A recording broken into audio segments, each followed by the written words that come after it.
का रक्षण पोषण करना है।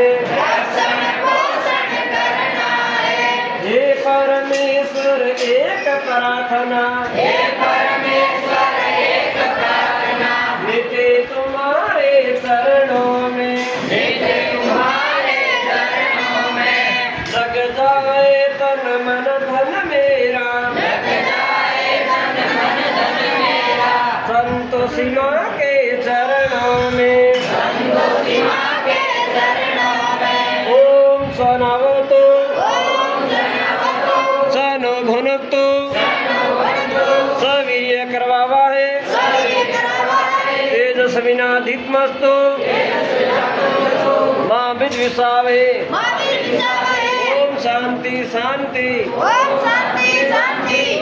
प्रणाम। बोलिए श्री संतोषी माता की।